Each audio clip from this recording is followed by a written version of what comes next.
Bismillahirrahmanirrahim. Assalamualaikum warahmatullahi wabarakatuh. Alhamdulillah wassalatu wassalamu ala Rasulillah wa ala alihi wa sahbihi wa mawalah. Asyhadu an la ilaha illallah wahdahu la syarikalah wa asyhadu anna Muhammadan abduhu wa rasuluh, amma ba'du. Baik, anak-anak siswa dan siswi kelas 4, bagaimana kabarnya? Semoga semuanya dalam keadaan sehat walafiat dan juga dalam lindungan Allah Subhanahu wa taala. Insyaallah pada kesempatan kali ini kita akan melanjutkan kembali pembelajaran akidah akhlak. Silahkan adik-adik ya disiapkan buku akidahnya dan juga alat tulisnya. Dan insyaallah kita sekarang akan masuk ke pelajaran yang ketujuh, yaitu materi kita tentang khianat. Silahkan dibuka bukunya 85 ya. Sebelum pembelajaran ini ya, kita ketahui pada sepekan yang lalu ya, selama sepekan kita telah melakukan PTS, yaitu penilaian tengah semester, dan alhamdulillah sudah selesai ya. Semoga ya adik-adik siswa dan siswi kelas 4 mendapat nilai yang diinginkan ya, mendapat nilai bagus ya. Ya, silakan dibuka halaman 85 tadi ya, tentang khianat. Nah, pada pertemuan sebelumnya kita sudah membahas tentang apa, Nak? Terakhir sebelum PTS kita membahas tentang amanah. Ada yang masih ingat apa itu amanah? Amanah artinya apa? Dapat dipercaya, baik pada perkataan maupun perbuatan. Ya, jadi seorang dikatakan amanah apabila dapat menjaga dan mempertanggungjawabkan segala yang dipercayakan kepadanya, baik itu berupa hak Allah atau hak sesama manusia. Ya. Nah, sedangkan khianat ya kebalikannya, yaitu tidak dapat dipercaya, yang mana artinya khianat adalah menyalahgunakan amanah atau kepercayaan yang dipercayakan kepada dia. Maka itu yang disebut dengan khianat ya, Nak, yaitu menyalahgunakan amanah atau kepercayaan yang dipercayakan yang diberikan kepada dia. Ya, ketika dia diberi amanah, misalnya contohnya berupa perkataan ya atau ucapan ya, pesan, maka ketika dia diberi amanah pesan, misalnya untuk menyampaikan kepada seseorang, maka amanah tersebut harus disampaikan. Dan ketika amanah berupa rahasia, maka kita harus jaga amanah tersebut, jangan diceritain ke orang lain. Nah, seperti itu ya. Maka ketika kita tidak bisa menjaga amanah, maka kita telah berbuat khianat. Ya, dan lihat di sini juga khianat juga merupakan perbuatan yang menunjukkan ketidaksetiaan karena ia bertentangan dengan suatu yang telah dijanjikan. Ya, jadi bertentangan ketika kita ya awalnya diberi amanah, kemudian kita khianat, berarti kita sudah bertentangan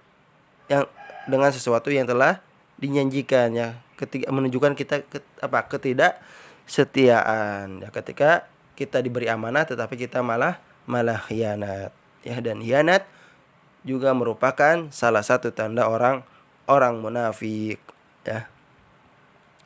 Khianat merupakan salah satu sifat tercela ya, yang sangat merugikan orang lain ya, sifat yang sangat tercela dan merugikan orang lain. Kenapa?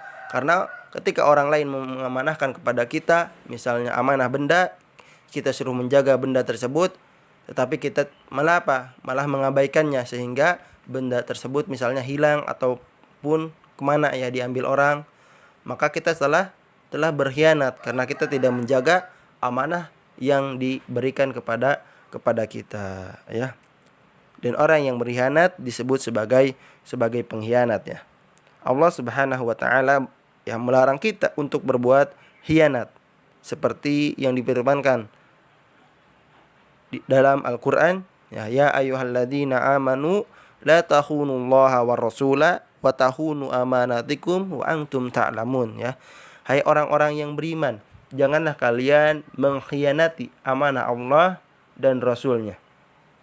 Dan janganlah kalian mengkhianati amanah yang dipercayakan kepadamu. Ya, lihat ya, watahunu amanatikum wa antum ta'lamun, ya. Janganlah kalian mengkhianati amanah yang dipercayakan kepadamu dan kalian mengetahuinya. Surat Al-Anfal ayat 27.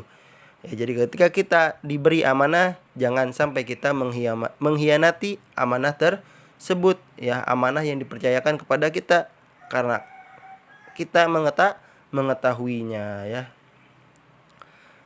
Seorang pengkhianat lebih berbahaya daripada musuh yang terang-terangan, ya. Dan pengkhianat disebut juga musuh dalam selimut, ya.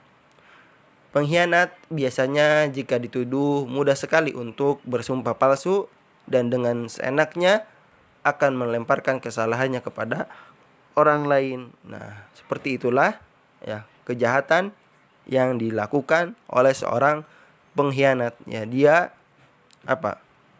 lebih berbahaya, ya, daripada musuh yang terang-terangan dan juga musuh di dalam selimut, ya. Dan ketika dituduh mudah sekali untuk menyampaikan sumpah palsu dan seenaknya melemparkan kesalahannya kepada orang lain. Itulah, ya, tentang seorang yang pengkhianat. Ya, maka pantaslah pengkhianat itu mendapatkan hukuman yang berat, ya, baik hukuman manusia di dunia maupun hukuman Allah di akhirat kelak nanti. Ya, di dunia, ya, seperti misalnya dijauhi, ya, oleh teman-temannya atau dikucilkan dari pergaulan masyarakat, ya, dan teman-temannya. Itulah, ya, pantas, ya, bagi seorang yang tidak bisa yang berkhianat, ya, yang tidak bisa menjaga amanah yang dipercayakan kepada dia. Dan di akhirat misalnya dia akan mendapatkan siksa dengan azab yang sangat pedih. Ya, itulah yang bisa Bapak sampaikan untuk pembelajaran kali ini, ya, tentang khianat. Ya, semoga kalian memahaminya, ya, karena insya Allah, ya, pembelajaran ini kalian mengetahui tentang tadi apa itu khianat, ya. Kemudian kalian mengetahui tentang dalilnya di dalam Al-Quran bahwa orang yang beriman, ya, janganlah kalian mengkhianati amanah Allah dan Rasulnya, dan juga janganlah kalian mengkhianati amanah yang dipercayakan kepadamu, ya, dan kalian mengetahuinya. Ya, jadi, ya, ini pembelajaran, ya, buat adik-adik siswa maupun siswi kelas 4. Ya, janganlah kita, ya, berkhianat ketika kita diamanahi oleh teman kita atau oleh guru kalian, oleh orang tua kalian, ya. Maka kita harus menjaganya ketika kita diamanahi, jangan sampai berbuat khianat. Ya, mungkin itu saja yang bisa Bapak sampaikan untuk pembelajaran kali ini tentang khianat. Bapak mohon maaf apabila ada salah kata atau salah ucap dalam menyampaikan pembelajaran. Untuk pertemuan kali ini tidak ada tugas, cukup didengarkan, disimak baik-baik video pembelajarannya. Bapak akhiri dengan doa kafaratul majlis. Subhanaka Allahumma wa bihamdika asyhadu an la ilaha illa anta astaghfiruka wa atubu ilaik. Wassalamualaikum warahmatullahi wabarakatuh.